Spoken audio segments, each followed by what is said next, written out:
Amém. Vamos orar. Pai, obrigado. Que cada um de nós possa dizer nesta manhã, Senhor Pai, que a Tua graça é melhor do que a vida e por isso os nossos lábios Te louvam. Essa é a razão da nossa adoração, Deus.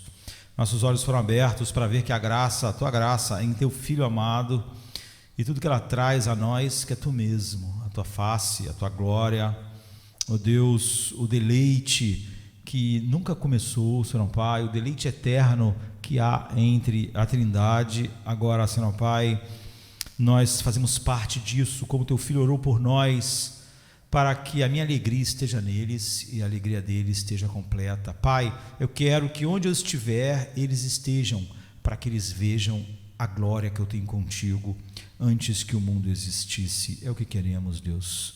Todos os dias, todos os momentos, em cada oração, em cada meditação, nós queremos ver a glória, Senhor Pai, que Tu tem com Teu Filho antes da fundação do mundo. E sabemos que vamos ver essa glória, Senhor Pai, brilhando cada vez mais até que veremos ela, Senhor Deus, junto com toda a Sua igreja, com todos os eleitos, finalmente reunidos, perfeitos, imaculados, não por causa deles, não porque eles progrediram, não porque momento a momento eles foram, Senhor Pai, fazendo coisas que foram, Senhor Deus, se melhorando, mas porque, Senhor Deus, aquele que começou a boa obra em nós, não, Senhor Pai, deixará de completá-la. E no final, quando ela estiver completa e perfeita, toda a glória, Senhor Pai, por todos os eleitos, por todos aqueles redimidos com sangue, perfeitos diante de Ti, imaculados, vão, Senhor Pai, ser atribuídas somente aos méritos infinitos do Teu Filho, a aplicação, Senhor Pai, perfeita que o Espírito Santo fez e ao Teu decreto soberano que nos fez, Senhor Pai, nos colocou em Cristo na eternidade. Que nós possamos assim ir à Tua palavra agora e à noite e nos deleitarmos juntos naquilo que Tu és para nós, em nome de Jesus. Amém. Estamos meditando no livro de Jó, não é?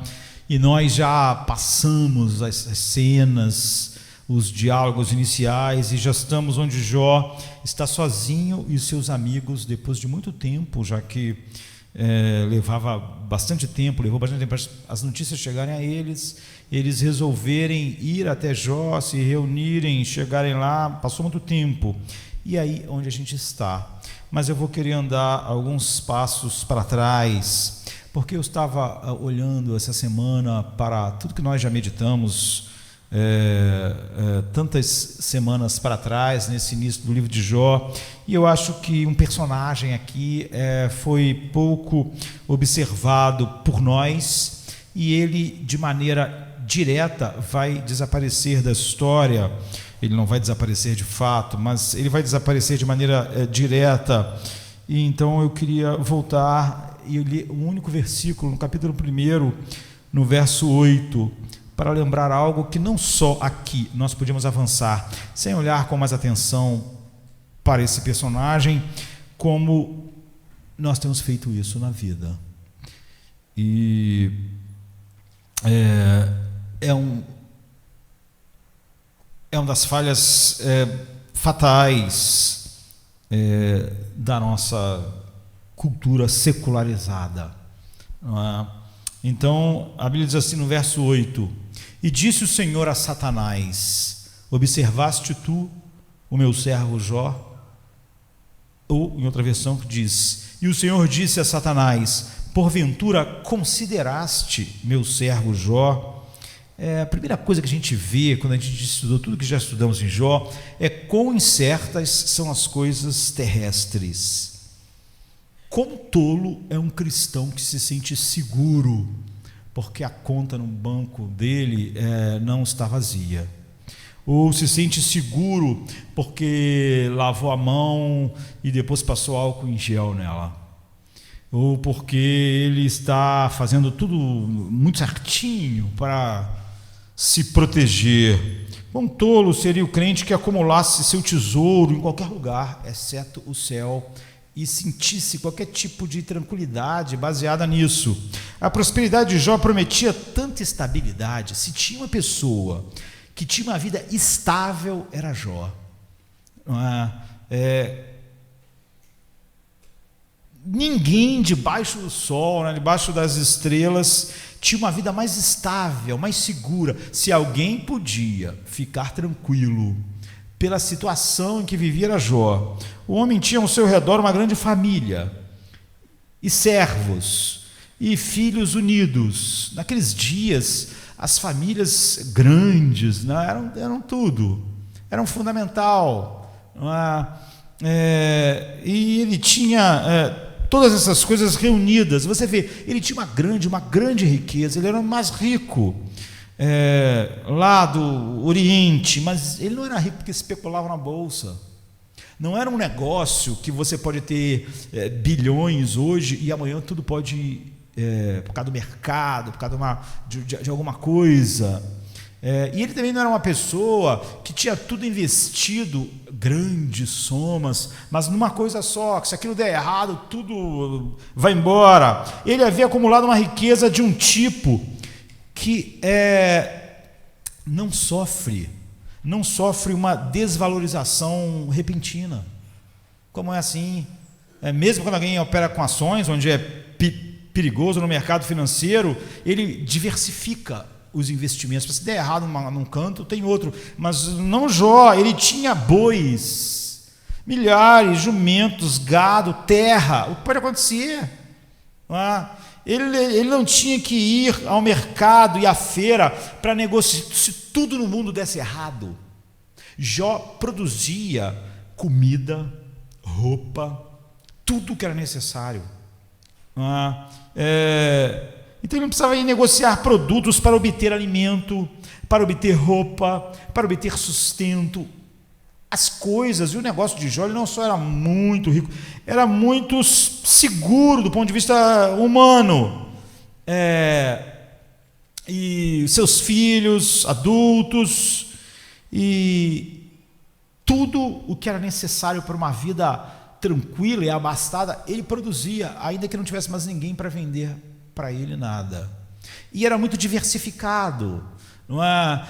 Ele não era só um agricultor, ele tinha pecuária, ele produzia leite, ele produzia tudo. E seus filhos eram numerosos o suficiente para prometer uma longa linhagem de descendentes. Quando você tem um descendente só com Abraão, se você perde ele, ainda mais uma cultura em que tudo dependia da família, iria adiante através disso e numa taxa de mortalidade enorme, não é? Você tinha muitos filhos e muitos deles não chegavam à idade adulta, mas o fato é que Jó tinha 10 e todos eles já eram adultos. Então sua prosperidade não precisava de nada para a sua consolidação. Se tinha alguém na vida que lhe dizia: eu estou totalmente seguro, pode dar uma praga na lavoura, mas eu tenho bois, eu tenho gado, eu tenho porcos, eu tenho tudo. E a maré estava cheia. E ele tinha negócio tão diversificado que mesmo que a maré ficasse baixa num lado, ela estaria melhor na outra. Então, onde estava a causa que poderia fazer refluir uma maré tão cheia, uma vida tão estável, lá em cima, além das nuvens, onde nenhum olho humano pode ver? Havia uma cena que não augurava nada de bom para a prosperidade de Jó.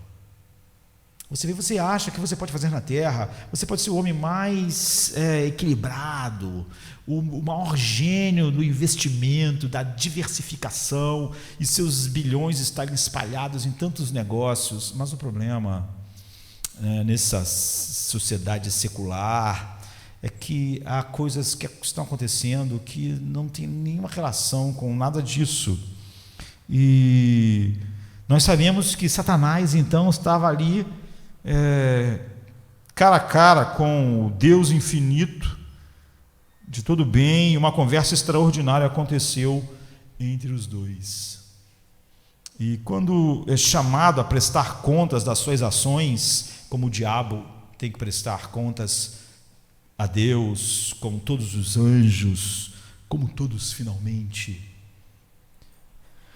ele se gabou de ter andado na terra por um lado e por outro, insinuando que ele não tinha encontrado nenhum obstáculo à sua vontade. que Satanás está insinuando não é de todo mentira. João diz assim: o mundo jaz no maligno. Satanás passeia pela terra e o que ele vê é um mar de homens que estão na mais completa escuridão, são guiados por ele e não oferecem nenhuma resistência.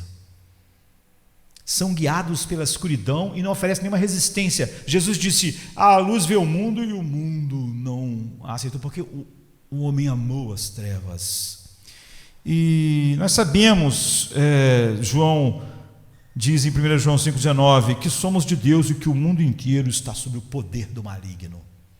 É isso que Satanás está dizendo. Eu passei pela terra, olhei tudo, está tudo assim, e não encontrou ninguém para se opor à sua escuridão.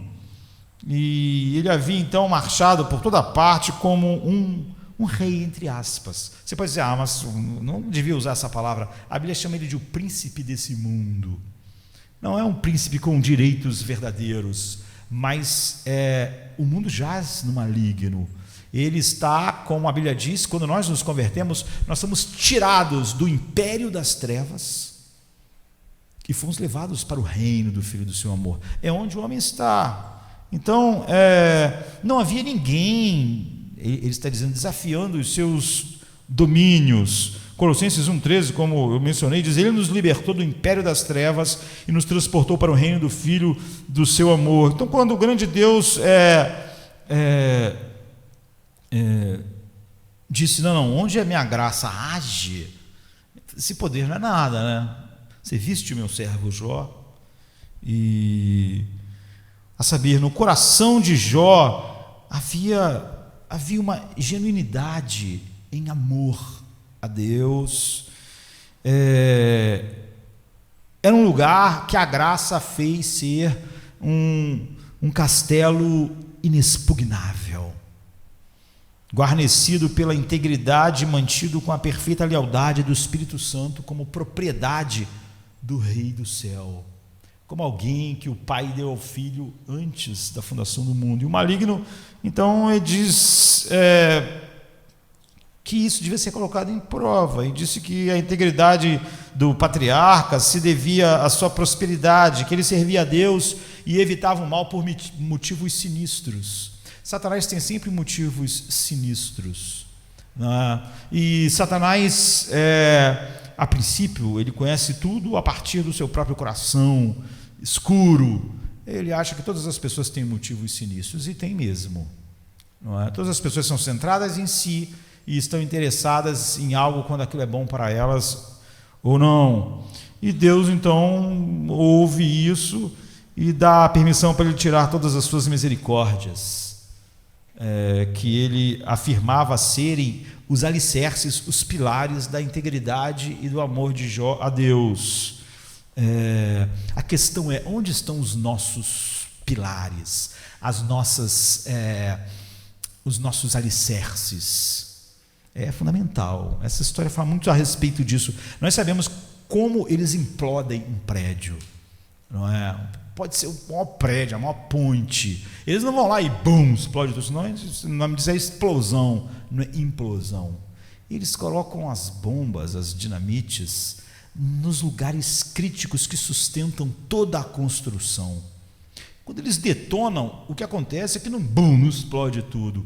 Como pilar do prédio, como o alicerce do prédio, da ponte, por maior que seja, minado, o prédio inteiro cai. Todos nós temos pilares e pontes na vida. Se isso fosse destruído, a gente continuaria de pé? Ou seja, os pilares que nos fazem ficar de pé são pilares possíveis de alguém botar uma dinamite lá no lugar certo, para, tirando aquilo, a gente despenca? Era o que Satanás disse que Jó tinha. E Deus disse: não, e para derrubar todas as partes externas e contrafortes e ver a torre cair, é só você não explodir tudo, jogar uma bomba imensa. É colocar os engenheiros uma quantidade pequena de bombas, de dinamites, nos lugares críticos que sustentam toda a construção, por maior que ela seja. E ela vai simplesmente cair vai implodir sobre si mesmo. É o que acontece com muitos homens. Há coisas críticas que sustentam ele de pé. E Satanás está dizendo: o que sustenta Jó de pé são essas coisas. Se você tirar isso, ele vai cair. E, em consequência disso, toda a riqueza de Jó se foi em um dia escuro, e nem mesmo uma criança, um filho foi deixado para o seu conforto. Tirou todos os pilares. E numa segunda entrevista entre Deus e o anjo caído, Jó foi novamente assunto da conversa, e o grande desafio que Satanás trouxe é permitir tocar na sua carne. Porque ele disse: não, é porque ainda há um alicerce lá, ainda escondido, que sustenta a construção.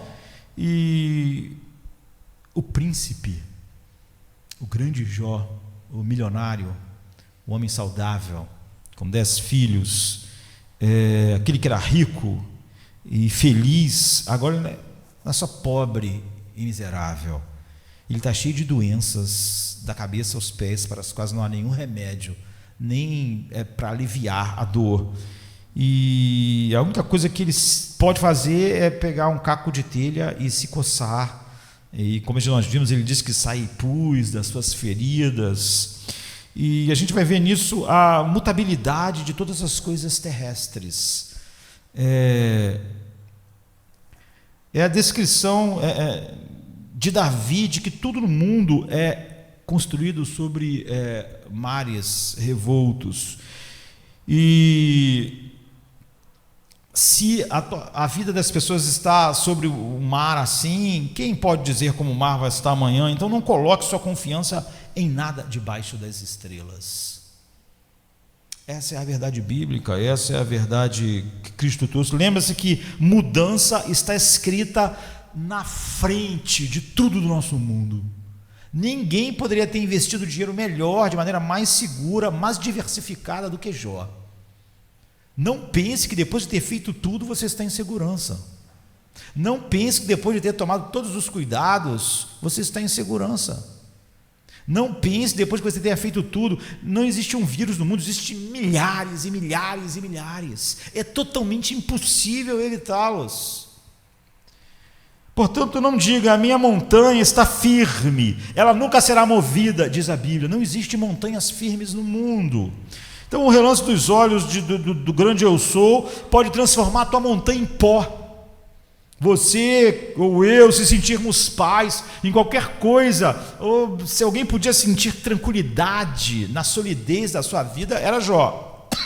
Então, o toque do pé de Deus no Monte Sinai faz o monte inteiro tremer, fumegar.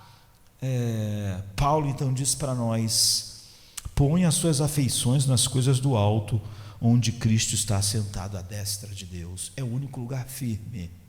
Não há nada firme. Nunca sinta paz porque você acha que fez as coisas certas, ou sobre a vida financeira, ou sobre a sua saúde, ou sobre qualquer coisa.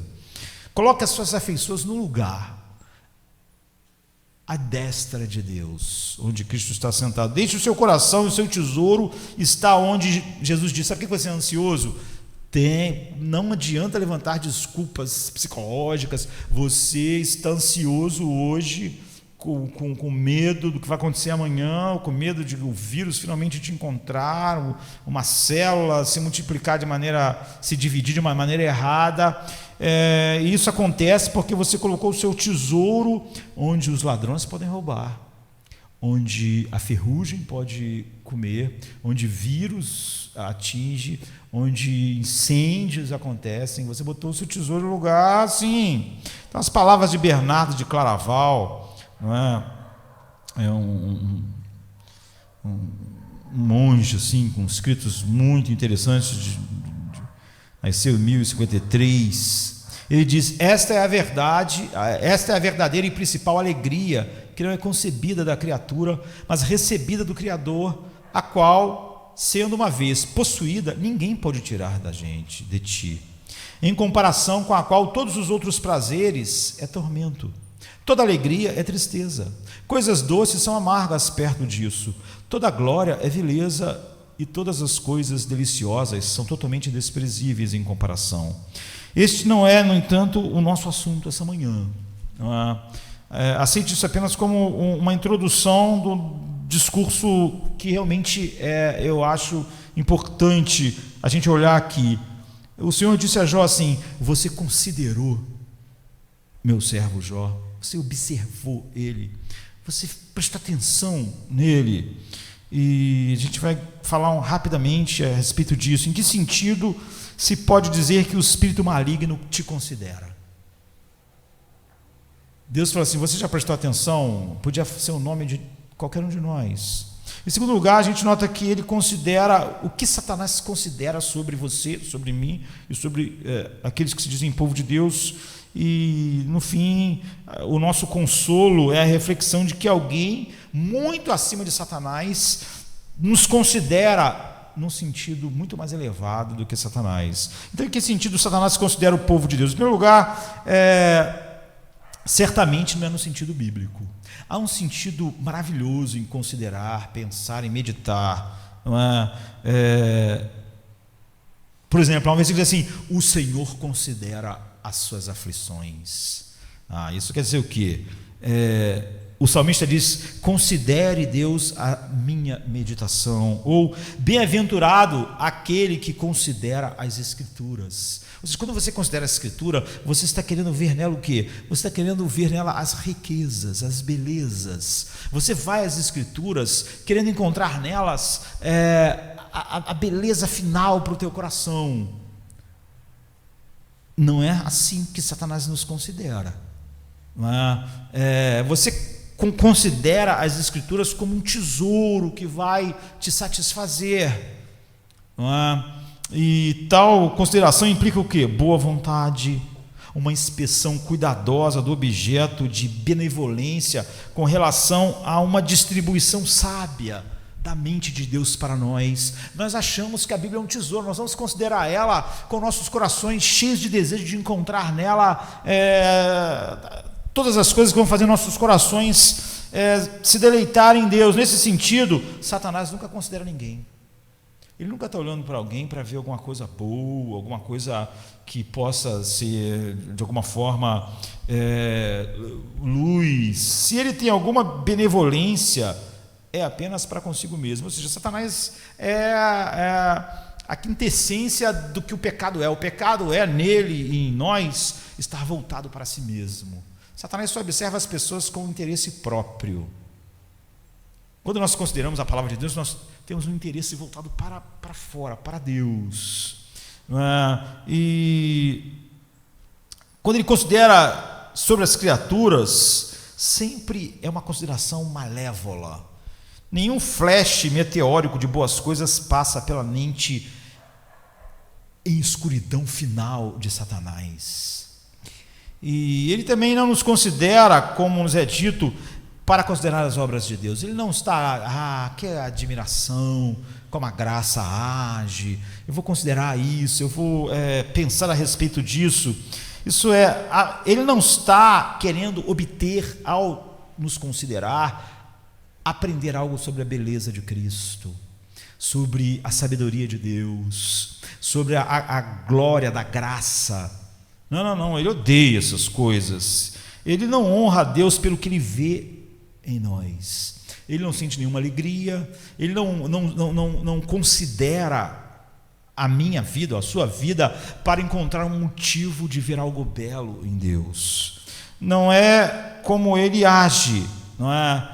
E ele não é assim como, por exemplo, a Bíblia fala conosco assim: vá ter com a formiga e considere os seus caminhos e seja sábio. Ou seja, vai ver a formiga com o intuito de aprender algo que você precisa. Veja, ó preguiçoso, como as formigas trabalham, como elas trabalham no verão, como elas juntam. Vai lá, considere a formiga. Mas como você considera a formiga como Deus está mandando? Querendo aprender, querendo ser alguém, olha, se um animalzinho desse insignificante age de uma maneira que mostra tanta sabedoria de Deus, por que meus atos vão mostrar o oposto sobre Deus? Eu quero glorificar a Deus como a formiga.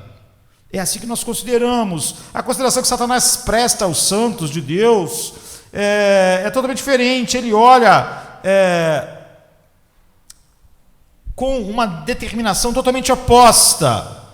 E um traidor, quando conhece a total vilania e escuridão do seu próprio coração, não pode deixar de se espantar quando é forçado a acreditar que tem alguém que não é como ele.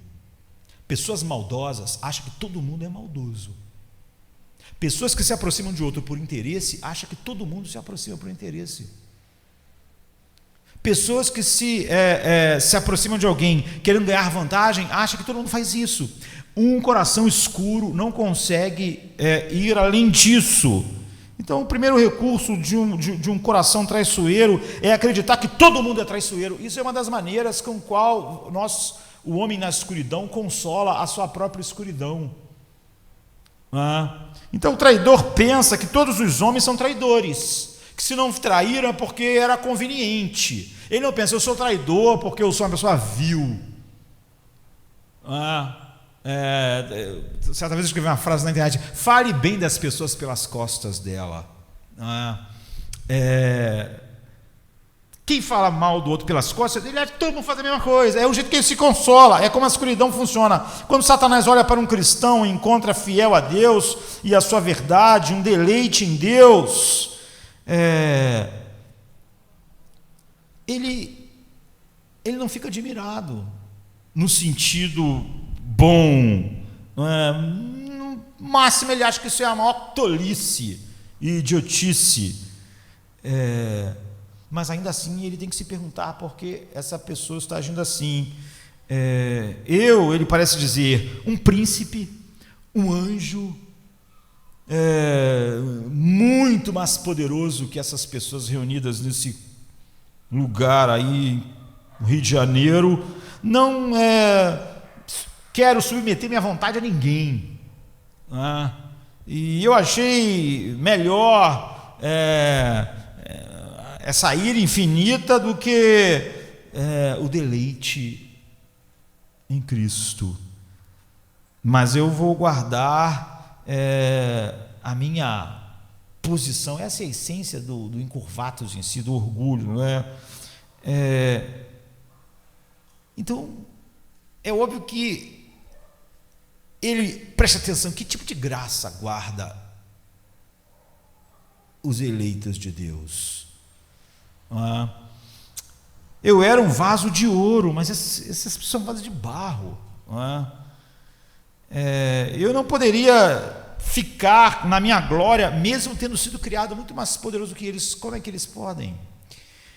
Qual pode ser a graça incomparável que o sustenta em sua pobreza, que o sustenta em sua obscuridade, que o sustenta em sua perseguição, ainda fiéis a Deus, que não faz eles terem apenas dias claros, mel, mas experimentaram o azedo.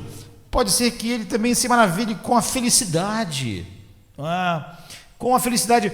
Como pode haver pessoas neste mundo no qual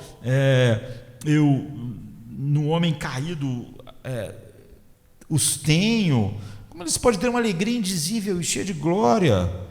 No mar fervilhante de miséria, há um abismo insondável de angústia dentro da alma de Satanás quando ele ora para um crente verdadeiro, para alguém que a graça mudou. E ele os vê calados em sua alma, aquietados, sabendo que Deus é Deus, com alegria, com paz, felicidade, vendo o homem dizer: perdi todas as coisas por amor a Cristo, mas eu tenho todas as coisas que Satanás usa para os seus cativos, muitas vezes sem qualquer meio externo pelo qual eles deveriam estar confortados. Satanás nunca vai entender como Paulo pode adorar a Deus depois de ter apanhado e depois de estar num estado lamentável de dor, mas ainda assim alegre, cheio de glória e gozo. É por isso que Jonathan diz que os homens são um mistério para o mundo, mas também são um mistério para Satanás, os eleitos. E ele sobe e desce pelo mundo e possui grande poder. Você vê que essa é a história que prepara Jó. Eu vim de rodar o mundo, né? E há muitos para servi-lo, tanto no mundo espiritual, demônios, não é? Como todos os homens que estão fora de Cristo. Mas ele não tem nenhuma felicidade de espírito possuída por aquela humilde aldeã pobre que só tem um pedaço de pão para comer. Satanás, de certa forma, tem demônios numa quantidade imensa sob sua obediência, e o mundo inteiro jaz no maligno. No entanto, a alma dele é escura, em angústia sem fim, e todos os horrores da escuridão de quem não pode experimentar, né, a beleza em Cristo. Ele admira e odeia a paz que reina na alma do crente. Ele admira porque parece impossível, e odeia porque é exatamente o oposto daquilo que ele é e daquilo que ele quer. Então sua consideração vai além disso. Mas pensem, quando Deus diz: considere meu servo Jó, pense as coisas que Deus considera sobre alguém que foi tirado do império das trevas e levado para o reino do Filho do seu amor. Você não acha que ele os considera capazes de detectar, se possível, alguma falha neles? Então, como eles podem ter alguma espécie de consolo? Eles não são puros, ele diz, mas eles são comprados pelo sangue de Cristo, e eles estão sendo foram justificados, estão sendo santificados, e não há nada que eu possa fazer que realmente possa impedir esses eleitos, diante da fundação do mundo. Eles ainda pecam, e certamente isso o alegra, não é? Esses filhos adotivos de Deus, por quem o glorioso Filho de Deus curvou sua cabeça e se entregou, mesmo eles ainda ofendem Deus. Como ele deve rir? Ponto aqui, eu quero que você entenda que Satanás considera a sua vida. Ele não considera a sua vida de Jó, não é? E ele pode ver algo neles incompatível, ou algo em nós incompatível com tudo aquilo que Deus é ainda, e nisso ele se alegra. Então, cada pecado nascido no coração do crente, cada pecado nascido no nosso coração, e é por isso que nós devemos sentir a amargura do nosso pecado, cada pecado que nasce em nós chama Satanás de pai, sabe? Cada pecado em nós chama Satanás de meu pai, papai, e ele sente algo parecido com a alegria da paternidade ao ver o seu filho infame em nós. Então ele olha para o velho num cristão, é por isso que nós somos chamados a nos despir daquilo que é velho. Ele olha para aquilo que é velho, entre aspas, no cristão, e admira a tenacidade com que mantém ainda coisas, e nós mantemos coisas em nossos corações que ainda lutam por domínio em nós. Então a habilidade, a astúcia com que de vez em quando, em intervalos definidos, nas oportunidades convenientes, ele aplica a força para fazer fluir de nós coisas que chamariam ele de pai. E ele considera a nossa carne pecaminosa e a torna um dos livros mais diligentes. Você pode se interessar por literatura. Há uma literatura que Satanás está extremamente interessado, que é a sua carne. Ele lê esse livro continuamente, e a esse respeito ele tinha muito pouco a considerar no verdadeiro servo de Deus, Jó, não é? Isso não é tudo, mas apenas o ponto de partida da consideração. Quando Deus diz: consideraste o meu servo Jó, você tem que pensar no que Satanás considera, no que ele pensa. Não temos dúvidas de que ele vê o povo de Deus, especialmente quanto mais nós andamos de um grau de glória para outro, como as grandes barreiras para o progresso do seu reino. Se esse é o mundo de trevas e nós somos luz no mundo, então certamente nós somos as barreiras que ele vê aqui. E assim, como os engenheiros se esforçam para fazer uma ferrovia, E o que eles fazem? Eles mantêm os seus olhos naquilo que vai atrapalhar. Um rio, uma montanha. Então ele pensa, como eu vou explodir a montanha para passar o túnel? Como é que eu vou transpor esse rio? Tem muitas coisas que atrapalham uma ferrovia. O engenheiro ele não está com os olhos naquilo que não é um obstáculo. Porque o que não é obstáculo ele vai simplesmente botando os trilhos. Mas o engenheiro está sempre atento o que é o obstáculo para a ferrovia. Que abismos são obstáculos, que montanhas são obstáculos, que rios são os obstáculos. Satanás, então, ele só tem um obstáculo a observar no mundo: os filhos de Deus. Nada mais é um obstáculo para ele. E assim Satanás, ao olhar para você e os vários obstáculos, ele planeja continuamente como lidar com os obstáculos, como um engenheiro pensa continuamente como vai transpor o rio. Se os filhos de Deus são um obstáculo, então eles são objeto da sua atenção. Assim, Satanás deve ter pensado muito em Martim Lutero. Ele podia dizer, olha, eu poderia viajar pelo mundo, se não fosse aquele monge. Ele está no meu caminho. Eu não estou preocupado com os 50 mil cristãos que não estão interessados no solo escritura, mas ele é um problema. Aqueles muitos cristãos que conhecem as escrituras, até dizem que elas certas, mas estão caladinhos lá na sua casa, não querem arrumar problema, eles não são um obstáculo para mim. Mas esse monge é um obstáculo para mim. Esse homem obstinado odeia e maltrata aqueles que me servem para injetar filosofias que nasceram no meu coração, mas que são humanistas. Eu não me importaria se 50 mil crentes estivessem no meu caminho, crentes simplesmente que não são um obstáculo, mas esse monge certamente é um obstáculo. Então ele está certo de considerar o servo de Deus, porque ele está pensando que se não houver ninguém como Lutero, então tudo vai continuar assim adormecido.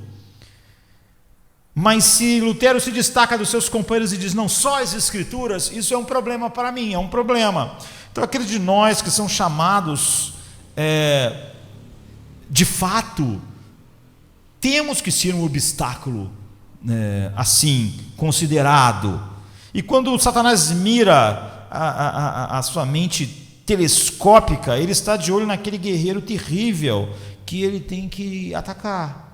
Quanto mais a obra de Deus é feita em nossos corações, mais nós somos isso. Um sniper, ele não atira em qualquer um.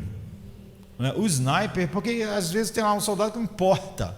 O sniper quer eliminar aquelas coisas que vão fazer uma grande diferença. Uma grande diferença. É o que Satanás faz, porque ele diz, se o porta-estandarte cair, então a vitória será mais facilmente obtida. E nossos oponentes serão prontamente derrotados. Se você é mais generoso do que os outros santos, se você vive mais perto de Deus do que os outros, os pássaros bicam os frutos mais maduros. Satanás tem um interesse mais especial ainda de considerar. Você vê, nenhuma consideração de Satanás sobre nós é uma boa consideração. Quem se importa em lutar por uma província, queridos, que não tem nada, só tem gelo. Agora, se em vez de rochas estéreis você tem campos férteis, riquezas, todas as guerras é por lugares assim. Então sempre haverá contenda diante de vales cheios de feixes de trigo, ou lugares cheios de petróleo, ou lugares cheios de riqueza. Ninguém luta por um deserto estéril, não há nenhuma luta de Satanás por um cristão meramente nominal, que é um baita deserto, porque ele lutaria, não é? Então ele quer arrancar as joias, ele não pode, mas ele quer arrancar as joias de Deus, e se puder tirar essas pedras preciosas, se pudesse, não é?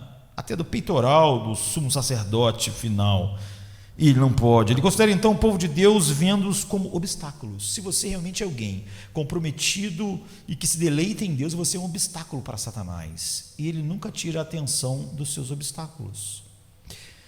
Ele concebe todos os métodos pelos quais pode remover você do seu caminho e transformar você simplesmente em mais uma pessoa que vive para ganhar dinheiro, para se distrair e viver a vida.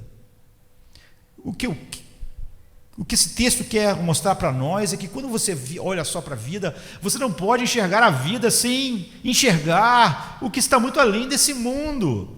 Jó parecia tudo tão seguro, mas além do mundo físico, não é? Sobre as estrelas, havia olhos sobre ele, considerando ele assim: a escuridão cobriria a terra se ele pudesse apagar todas as luzes. Ele não pode, mas certamente é o que ele quer. E não haveria fruto para alimentar aquilo que vai destruir o que ele ama, se ele conseguisse destruir todos os pomares frutíferos, se ele pudesse destruir aquele punhado de milho no topo das montanhas, então tudo ficaria mais fácil. Portanto, a consideração perpétua de Satanás é fazer com que homens que realmente amam a Deus fracassem.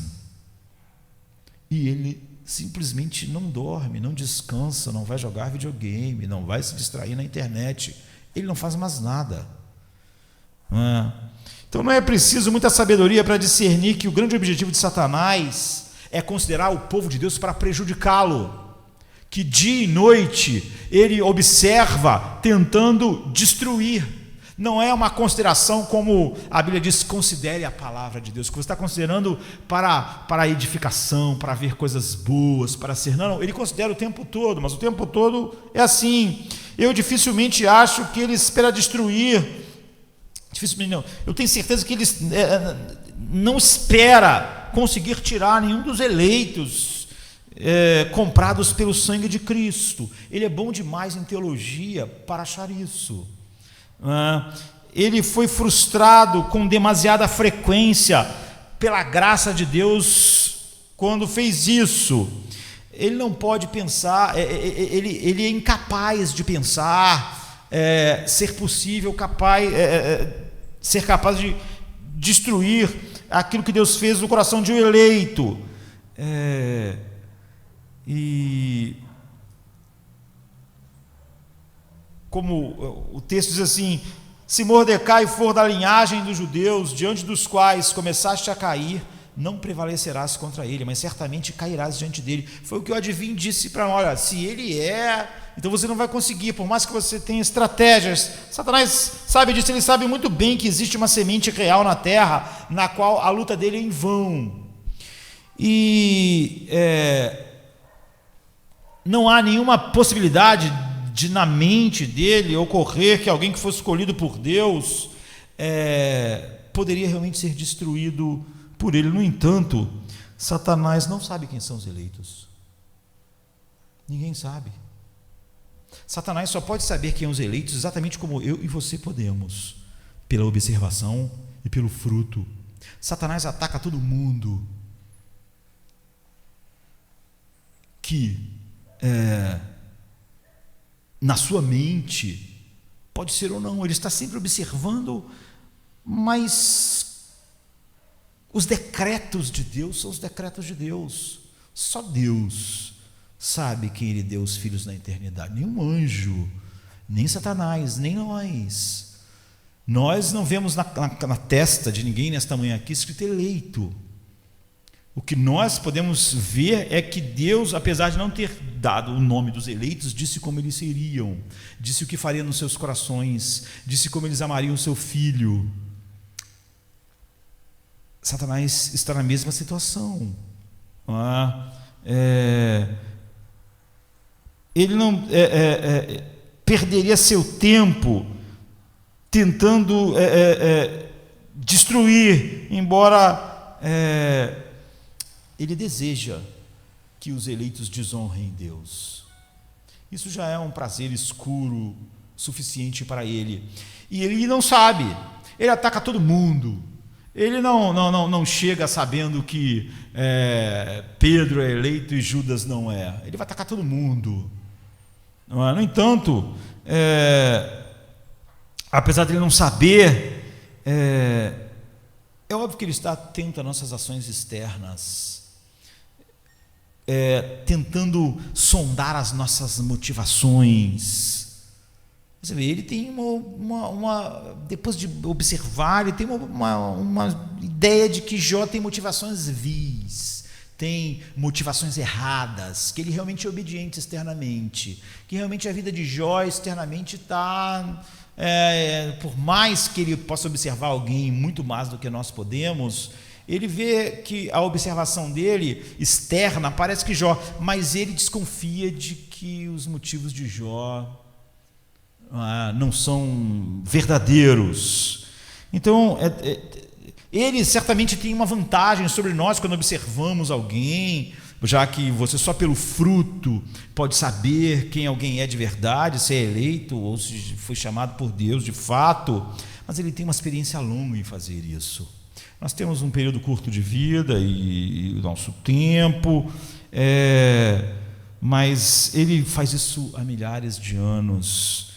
E ele é capaz de ver, então, em particular, onde não podemos nos intrometer. Ele não pode ver aquilo que a gente não pode ver, o livro dos decretos de Deus. Mas ele pode observar uma pessoa quando está no culto e quando está em casa, quando está assim e quando está sozinha. Ele pode observar como a pessoa trata e fala de alguém quando está junto com ela e quando não está. Ele pode observar muito mais do que nós. Ele, quando a Bíblia diz consideraste, ele pode fazer uma consideração muito mais profunda.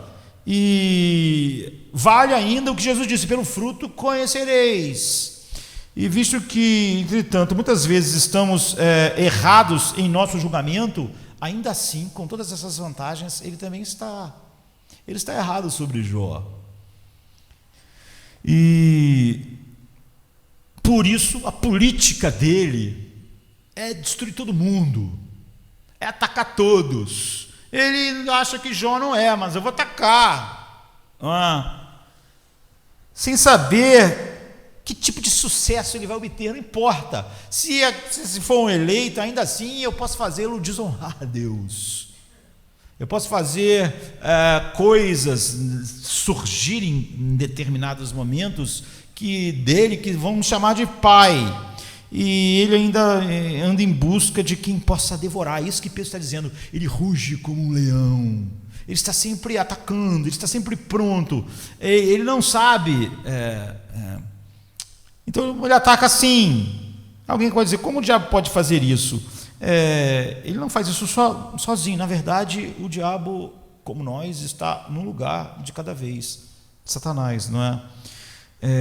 Talvez, e é o que eu acho, nós nunca fomos sentados por Satanás de fato.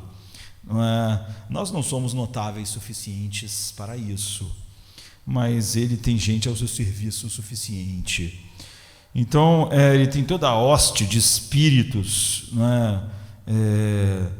Sobre o seu controle, como o centurião disse para Jesus assim: dá uma ordem, porque eu sou um homem de autoridade e eu tenho muitos soldados, eu digo um vai, vem, ele vem. Então, Satanás podia dizer isso no mundo espiritual, da escuridão, do império das trevas. Assim, todos os servos de Deus mais ou menos estão sobre o assalto indireto de Satanás. Como eu disse, ele vai sumir do livro, mas ele não vai continuar, não vai parar. Ele não vai atacar, você não vai ver mais Satanás falando. Na verdade, na Bíblia, poucas vezes você vê Satanás aparecendo como nessa história, falando com Deus, falando com Jesus. Mas Satanás, praticamente, você não ouve, entre aspas, sua voz na Bíblia, falando. Mas ele está agindo o tempo todo, não é? Então, onde ele não pode destruir, não há dúvida que o objetivo de Satanás continua de pé. Ele não gosta. Quando a gente diz sobre uma alegria indizível e cheia de glória, e muitos cristãos começam a levantar obstáculos para isso, é Satanás. É aquilo que ele não quer ver. Alguém ter alegria indizível e cheia de glória em Deus. É o que ele disse que Jó não tinha.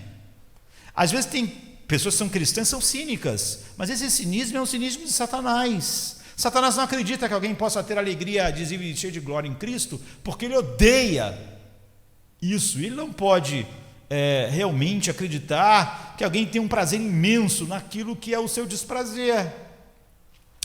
Então, o diabo tem grande prazer em alguns ministros ou cristãos que têm a tendência de que com a sua pregação multiplicar dúvidas. São cínicos sobre o poder da graça, estão sempre levantando a última ideia secular para dizer que a graça não tem poder para fazer aquilo. Ele adora. O diabo diz para essas pessoas: continue a pregar. Olha, ele diz para esses cristãos: continue dando essas opiniões humanistas, continue falando, continue expressando o seu amor, entre aspas, dizendo para Jesus: não morre, para que você vai sofrer? Continue falando isso para os seus irmãos, aquilo. Pense em você mesmo, pense mais em você. Olha, você está pensando muito nos outros, na palavra, isso vai levar você ao sofrimento, não vá para a cruz. Mas Jesus sabia que era Satanás, não é? Jesus respondeu: para trás de mim, Satanás. Então, se Satanás, ele ataca indiscriminadamente, ele não sabe, mas se ele puder fazer os eleitos pendurarem suas harpas, como diz o salmista, nos salgueiros e falarem: como nós vamos louvar a Deus se tudo está uma miséria, está terrível, ele já vai ficar satisfeito. Por isso é importante o texto que nós lemos hoje para começar, no Salmo 34, eu louvarei o Senhor continuamente. Nada é mais frustrante para Satanás. E em todo tempo o seu louvor estará nos meus lábios, porque isso é a frustração final dele. Então, queridos, vigiemos contra essas tentações capciosas que pretendem nos tornar humildes diabolicamente. Eu sou um miserável, mas tudo que essa pessoa está querendo dizer é que a graça não tem poder. A Bíblia nunca faz isso. Quando Paulo diz eu não posso nada, eu sou totalmente incapaz, ele diz: mas posso todas as coisas naquele que me fortalece. Quer dizer, a graça sempre é exaltada, ela nunca é diminuída. Nosso Deus não se agrada de nossas suspeitas e desconfianças sobre o seu poder, sua capacidade de completar o que ele começa. Veja como ele prova seu amor no dom do seu Filho. Então elimine todas as suas mais suspeitas. Nunca levante obstáculos para a graça de Deus, como se realmente houvesse. Você nasceu nesse mundo tão diabólico, com um coração tão parecido com Satanás, que você era um obstáculo impossível. Mas a graça, se você foi chamado, não encontrou obstáculo. Tanto quanto Paulo diz, Deus disse: das trevas resplandeça a luz, naquele dia onde ele criou o mundo. Quando ele disse haja luz, a luz brilhou em nossos corações.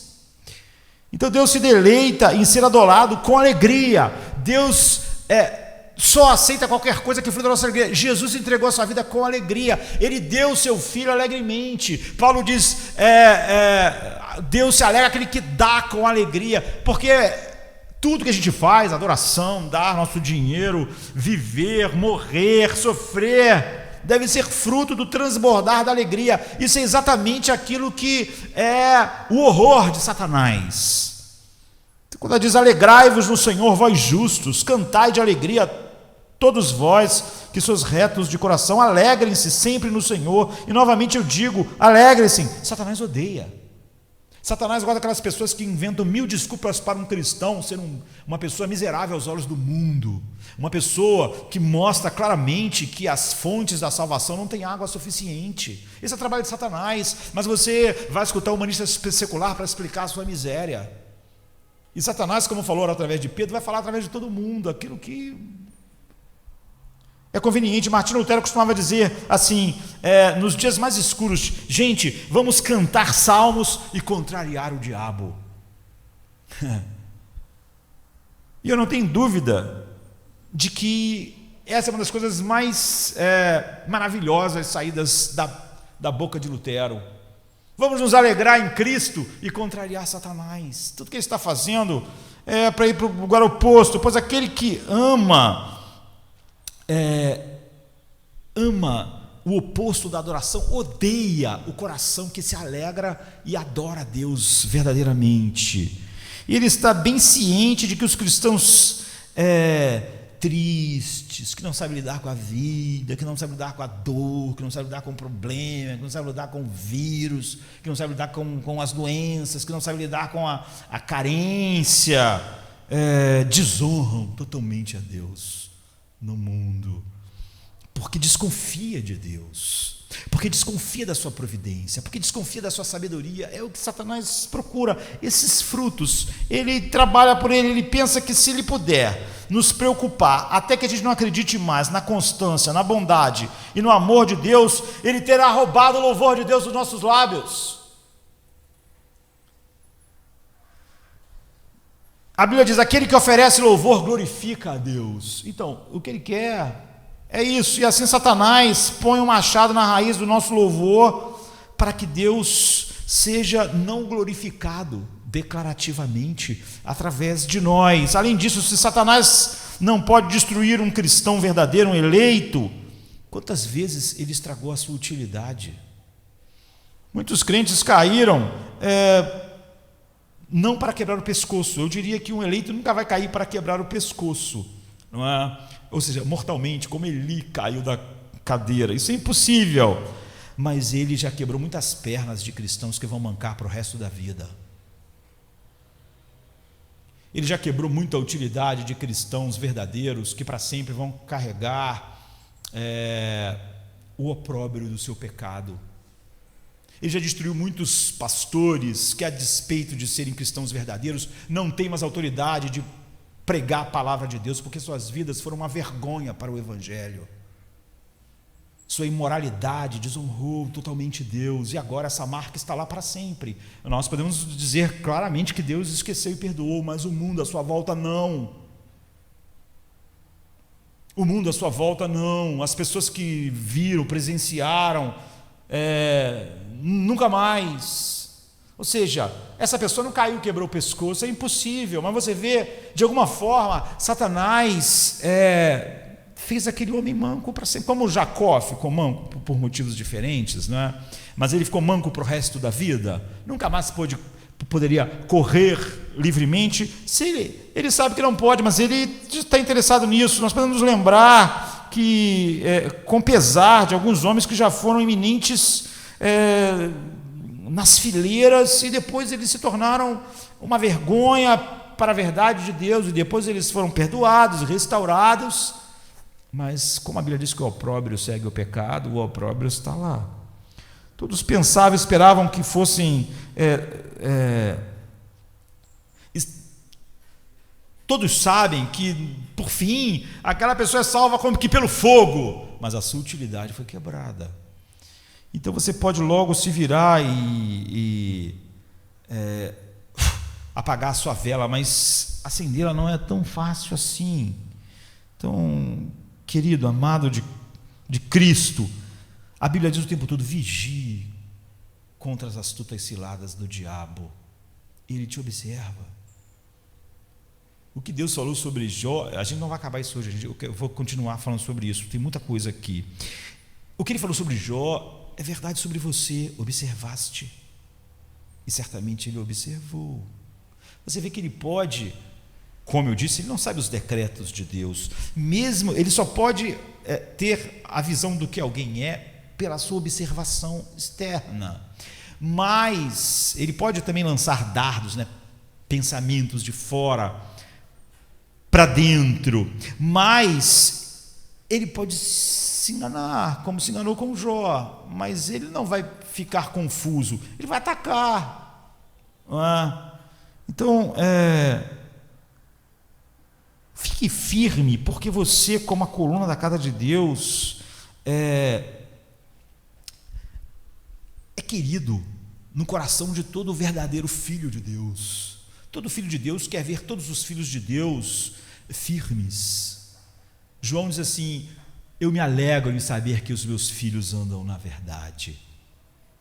Não é? Essa é a alegria. Nós temos um adversário. Deus não tem adversário, mas nós temos. Então, como pai, mãe, nós seremos obrigados a lamentar e chorar, e nos entristecer se víssemos alguma coisa destruir, tirar a utilidade dos nossos filhos, assim é. E quando os valentes caem, como Davi chora, os valentes de Israel caíram hoje, há um grande pranto. É muito fácil nós seguirmos a história de Jó sem atentarmos nessa figura, onde a Bíblia diz que nós devemos estar atentos o tempo todo, mas nós normalmente achamos, esse é meu temperamento, eu sou meio problemático, eu sou difícil de engolir algumas coisas. Essa pessoa não está vendo Satanás. Ela explica tudo de uma maneira muito, muito, muito secular. E depois de ter considerado e considerado novamente, contado bem nossas torres e baluartes, ele pode ser compelido a não usar arietes para derrubar nossas muralhas, mas ele vai pensar, tem alguma brecha na muralha? Satanás é assim. Talvez ele não possa sacudir as muralhas, mas ele não possa matar um único soldado na muralha, mas ele vai tentar encontrar alguma maneira de entrar. E antes de você deixar isso que seria o primeiro ponto, que vai ser o nosso único ponto nessa manhã, eu gostaria de dizer que talvez a gente tem que olhar como é que Deus permite essa consideração constante e malévola do inimigo sobre o seu povo. Para a sua própria glória, Deus mesmo disse para Satanás, se você observaste Jó, então, entendo decretado por alguma razão, que nós não vamos nunca sondar completamente a existência de todas essas realidades na vida de Jó. Nós sabemos as razões finais e como o resultado final manifesta a glória de Deus. A gente tem dito que é o que a gente quer em nossas vidas, não é? Mas nós não podemos então pedir que essa realidade não nos cerque. Nós temos que estar diante daquilo que a graça pode fazer. E eu quero encerrar dizendo que a resposta a isso, por que Deus não impede isso? A Bíblia diz em 1 João 3,8: para isso o Filho de Deus se manifestou, para destruir as obras do diabo. E Hebreus 2,14 diz: ele também participou dessa condição humana, para que por sua morte derrotasse aquele que tem o poder da morte, isso é, o diabo. O sacrifício redentor de Jesus Cristo, a glória de Cristo é manifestada no direito, o poder absoluto que ele tem de encerrar definitivamente tudo que Satanás faz, aniquilar todo o sofrimento e tudo que está acontecendo e incapacitar para sempre em grilhões eternos Satanás e todos os demônios e todos os homens debaixo da ira infinita de Deus. Mas a resposta é que tudo foi criado para a glória de Deus, e Jesus vai fazer isso de maneira consistente. Deus vai fazer isso de maneira consistente com aquilo que trará a maior glória ao seu nome. Então ele se abstém de destruir ou privar qualquer coisa que vai mostrar mais a glória da sua graça. Ele se abstém de fazer qualquer coisa que vai, em vez de mostrar mais da sua glória, mostrar menos. Se Cristo destruísse todos os demônios e impedisse tudo que eles estão fazendo agora, ele ia mostrar uma coisa só: que ele é poderoso, que tudo existe nele, respira nele e usa o poder que ele dá. E todos nós saberíamos que ele é totalmente poderoso e que todo o poder pertence a ele. Seria uma verdade a respeito de Cristo, que seu poder é absoluto, que ele criou todas as coisas e que ele não tem adversários. Mas para que a sua graça e formosura transparecesse, resplandecesse muito mais intensamente, ele fará eficazmente seres humanos rejeitarem as trevas e o poder de Satanás e se alegrarem na glória infinita do seu Filho, como ele se alegra, porque isso vai trazer mais glória a ele. É por isso que a história de Jó está acontecendo, e é por isso que a cruz vai acontecer. O demônio e seus anjos são irredimíveis. Não são irredimíveis porque Deus não pode fazer isso, mas porque Deus não os elegeu, não vai usar de graça. Deus não deve isso a nenhum pecador, nem a anjos, nem a homens. Então Jesus atesta isso quando ele diz assim: o fogo eterno está preparado para o diabo e os seus anjos, Mateus 25, 41. E Judas confirma isso quando diz que eles estão guardados em trevas, presos com correntes eternas para o juízo do grande dia. Eles estão sobre essa supervisão, estão em cadeias, os seus movimentos estão dentro desses limites, como nós estamos vendo nessa história. Portanto, Cristo não está retardando o seu julgamento para que eles tenham uma oportunidade. Na verdade, Jesus não está guardando o seu julgamento nem para que todos os homens tenham uma oportunidade, porque, na verdade, foi decretado já todos os homens que vão ser chamados eficazmente.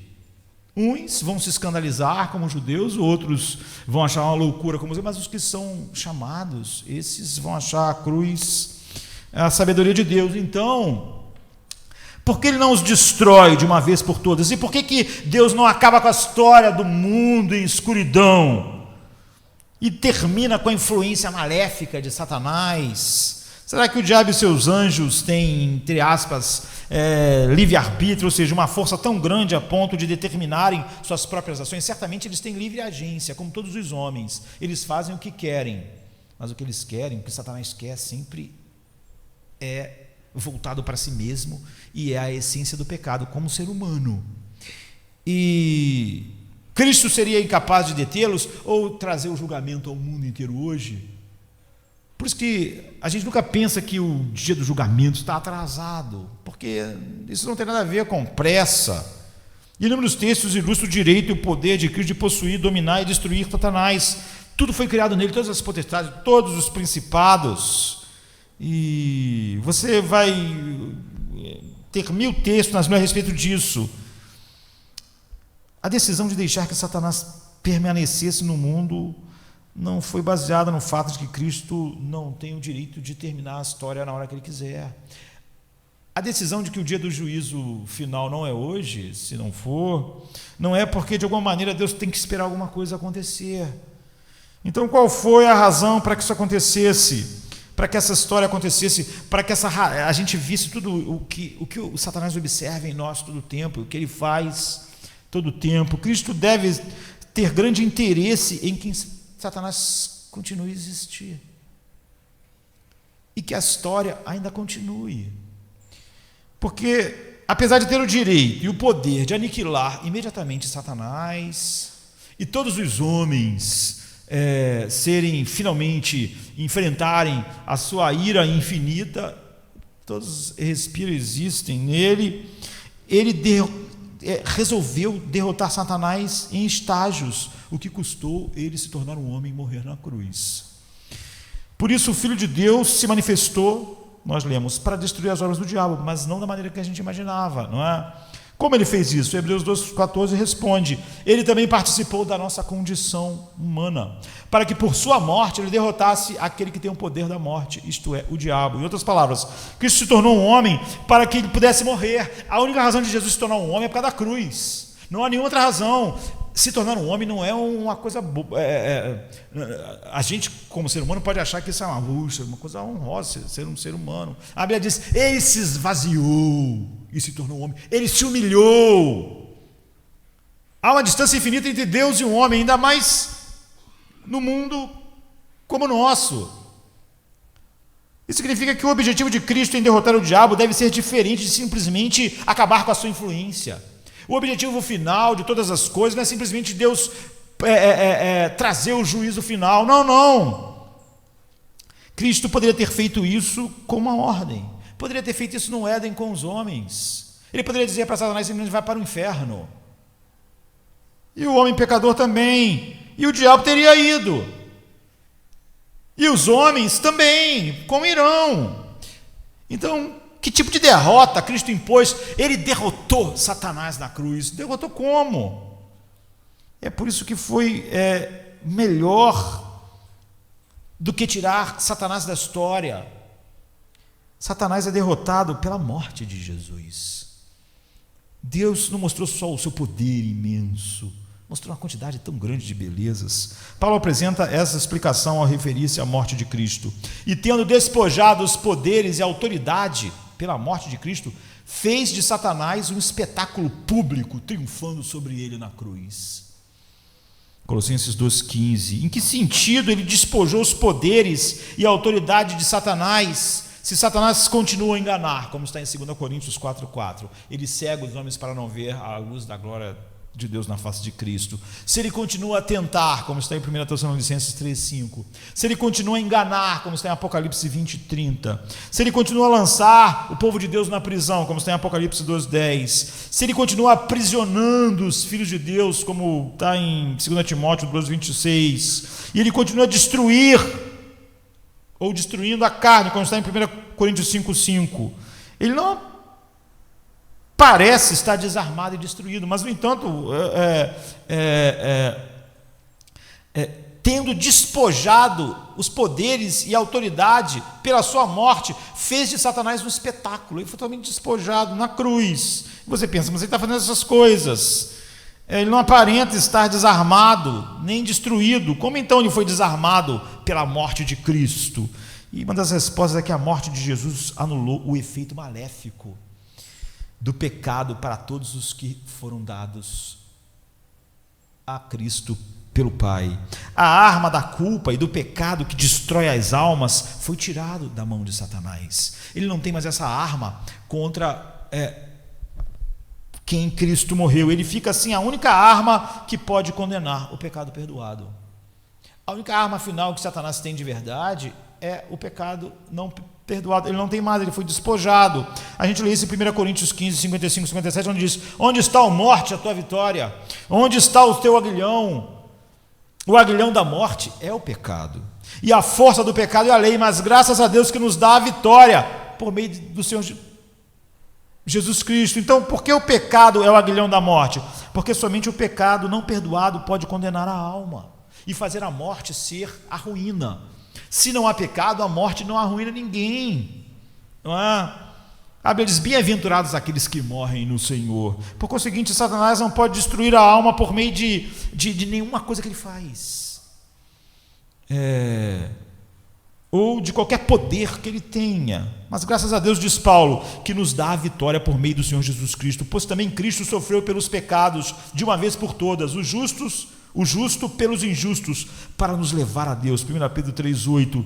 Se nossos pecados foram perdoados pelo amor de Cristo, Satanás não possui nenhuma arma demoníaca contra nós que realmente possa prevalecer. Ele pode nos ferir, ele pode até nos matar, e Deus pode permitir que ele nos fira e que ele nos mate. Você vai dizer: ele não permitiu que matasse Jó, mas permitiu que matasse Paulo.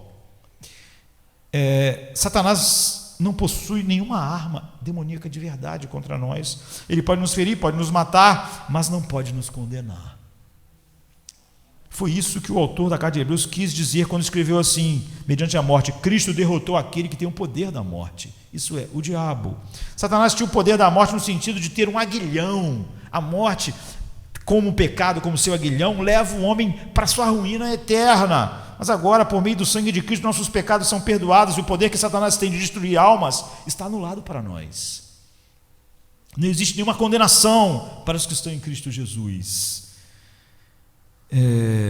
Vimos isso novamente nessas palavras: o aguilhão da morte é o pecado, e a força do pecado é a lei.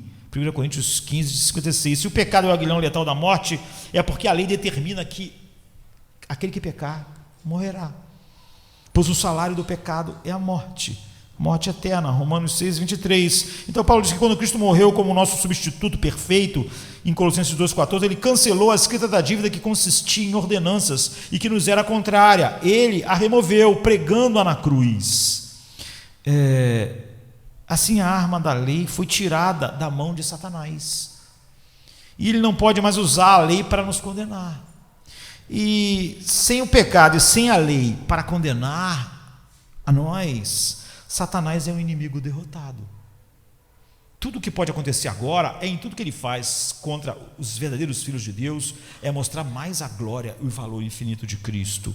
Ele está desarmado, Cristo triunfou sobre ele sem aniquilá-lo. mas permitindo que ele viva e veja milhões de santos realmente amarem Cristo mais do que as suas vidas, serem exatamente o oposto do que ele é. Foi um triunfo conquistado a um preço infinito por Cristo, mas os valores de Deus não são facilmente nós só queremos nos livrar da dor. Não, Deus vai fazer aquilo que traz mais glória ao seu nome, mais gozo àqueles que ele deu ao seu filho, ainda que isso custe o que custou. Se Deus simplesmente eliminar Satanás, não ficaria muito claro tudo isso. Ficaria claro que Deus é mais forte, mas nunca ficaria claro que Jesus é infinitamente mais desejável do que tudo na criação, de que ele realmente é totalmente desejável até o ponto de satisfazer o coração do Pai quando não existia nada a não ser Deus. Não ficaria claro.